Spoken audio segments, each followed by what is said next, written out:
Welcome to UHF, Pop Pixel. Yeah. Hey there, nostalgia seekers. Welcome back to another episode of Popular Pixel. Now, I know it's been a little while since I've last uploaded anything, but it turns out moving to a new state can really mess with your uploading schedule. But hey, with a new state comes new adventures, and today we're going to do a deep dive into a different kind of a nostalgic trip. My brother and I decided to hit the road and explore a town that holds some special places in the hearts of all Weird Al fans, Tulsa, Oklahoma. Hey, I think I can see Coonies from here. That's right, the very place where the quirky comedy UHF was filmed. So grab yourself a Twinkie Wiener Sandwich while we go on a wacky adventure to revisit some of the iconic filming locations.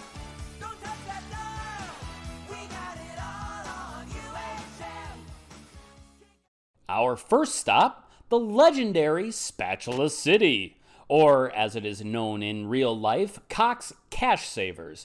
After a few GPS blunders that made us feel a little like George Newman trying to find his way in life, we finally arrived at the home of the world's greatest spatula emporium. And guess what? We actually went inside to hunt for a new spatula because, really, how could we not? Be around here somewhere. Is that the only spatula we've got? That's not even really a spatula. That's a pie server. Huh. That's disappointing. No spatulas. Where are the bar mitzvah spatulas? Where are the wedding present spatulas? Huh. This is disturbing. Let's keep looking. Maybe he was wrong. You know, with the economy the way it is, maybe they just really had to cut back. Oh, here we go. Oh, yes. Right in front of our face. One left. One spatula out of Spatula City. On our way to the register, we finally found some more spatulas on an end cap. If there was only a deal like buy 9, get the 10th one for a penny. Alas, Spatula City may be gone, but our love for spatulas live on. Time to go check out and maybe pry a little bit into what happened to this iconic place. So, back in the 90s, this place used to be wall-to-wall spatulas. What happened? You have no clue? Oh. Okay. Sadly, they didn't seem to remember the glory days of selling spatulas at unbeatable prices. But hey, you win some, you lose some. Goodbye to Spatula City, and thanks for the memories. Next up, we headed to Channel 8, which, as die-hard UHF fans know, played a crucial role in the movie.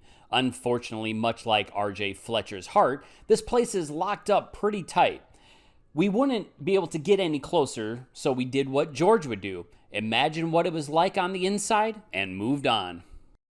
I just thought... Supplies!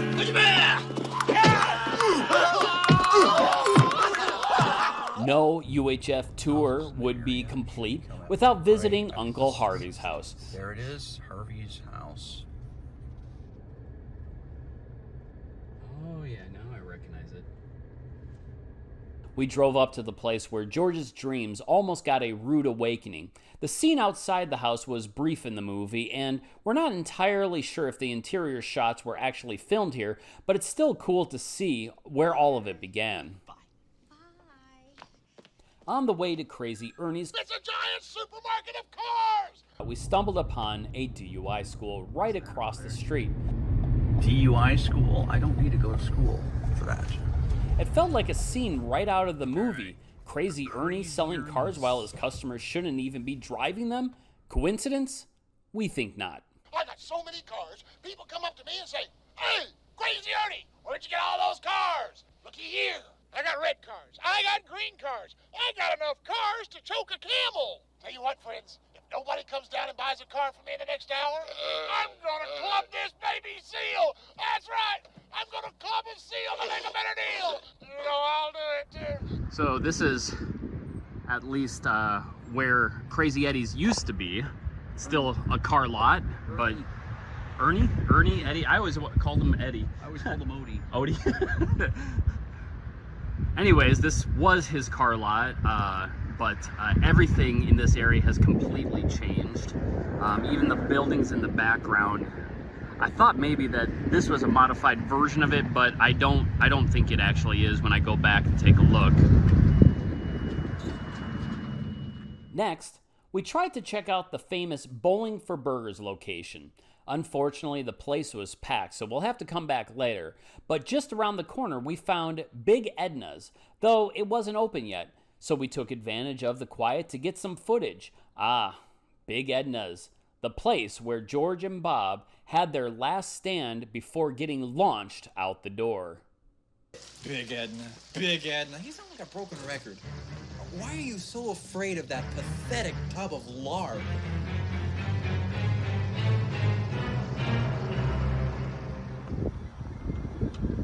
Well, here we are at Big Edna's. The front has changed quite a bit. It looks like they added a little patio area here and enclosed the front door. A lot less lights above. It looks like those are kind of rusted out and gone. But thinking about going inside, getting a bite to eat at Big Edna's. Oh, look at this.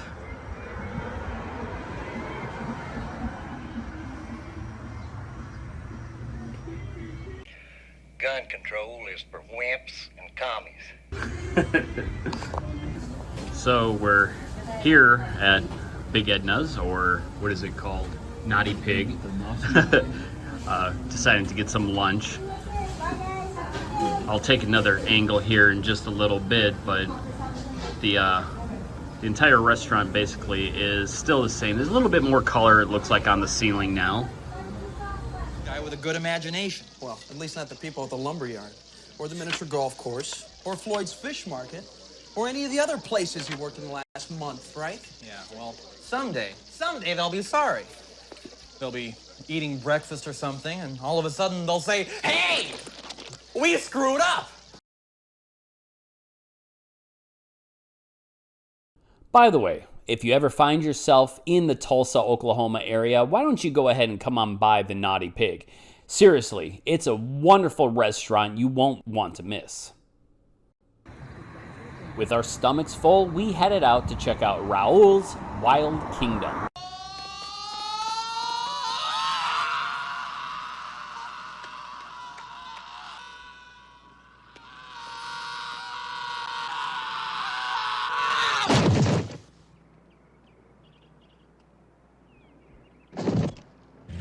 It's a little known fact that Raoul's apartment still looks a lot like it did in the movie, except for a fresh coat of paint.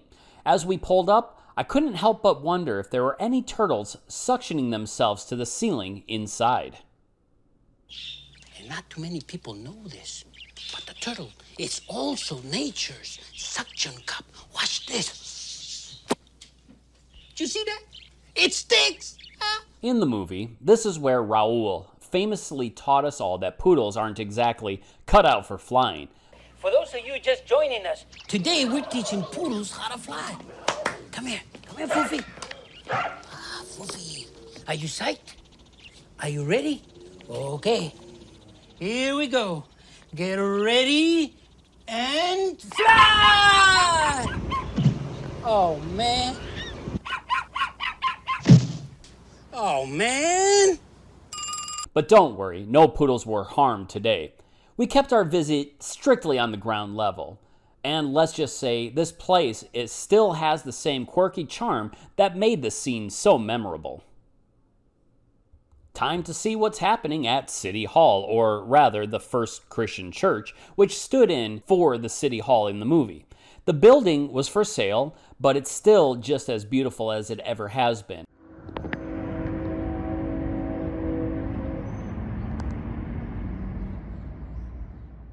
Nope. Is this it? Nope.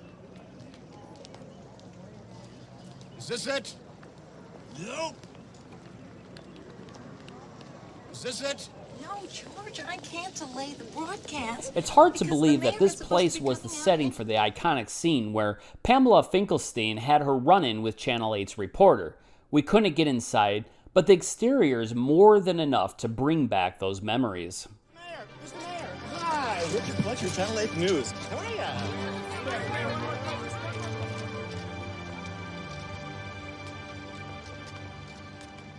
After Bob and George were canned by Big Edna, they returned to their apartment where Cooney's dojo was in full swing.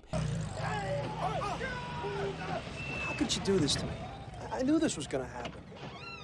You're right, Bob. I'm sorry. What can I say? I'm a miserable, worthless hunk of slime. This place has seen some changes since then, but the spirit of Cooney still lives on. Beginners class today, huh? Yeah, they're so stupid! Stupid! Our next stop was the legendary U62 station and transmitter. We read that finding this place was going to be a little bit tricky, but it turns out our instincts and maybe a little bit of luck were on our side. As we drove through the area, we spotted the tower peeking out over the trees in the distance, and from there, it was just a matter of following the right path to make it to the gate. So here is the UHF station, well, the tower anyway is. Right at the base of the tower is where the building was. I don't really see a whole lot. The place is completely locked off. There's a road and the grass grows up high, so all the stuff that you would have recognized is on the other side of that patch of grass. I wonder if the building was put... No, they wouldn't have put that there just for the movie. They probably would have torn it down, I suppose. They did put the building up for the movie. Oh, did they? Yeah. It was created for the movie, but left at the discretion of the radio station that owned this place. It's obviously being used for something else, or at least in addition.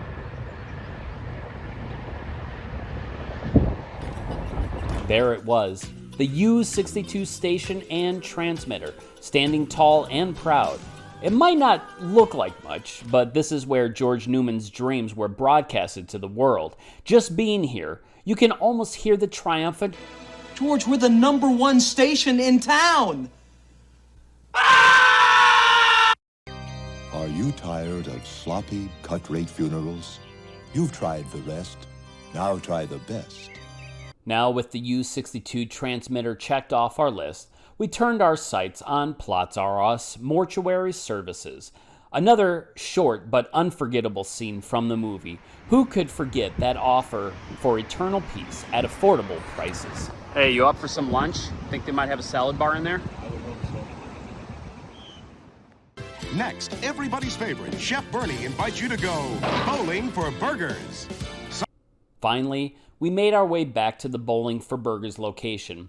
It's no longer a bowling alley, it's now a part of a ministry and has been completely renovated.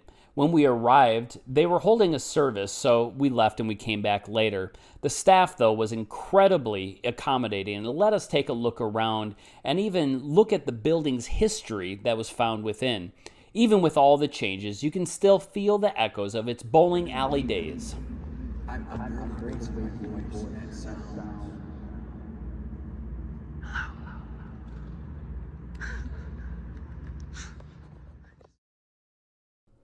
Well, nostalgia seekers, that's it for this video. We had planned on to visit one more location, Gandhi's Alley, but after some consideration, we decided that one alley is pretty much like the other. Until next time, gamers, remember, keep on gaming, keep on exploring, and take care. We'll see you soon. What they get is a man so desperate, he'll put anyone on the air. Hey, Stanley. Yeah, George? How would you like your own TV show?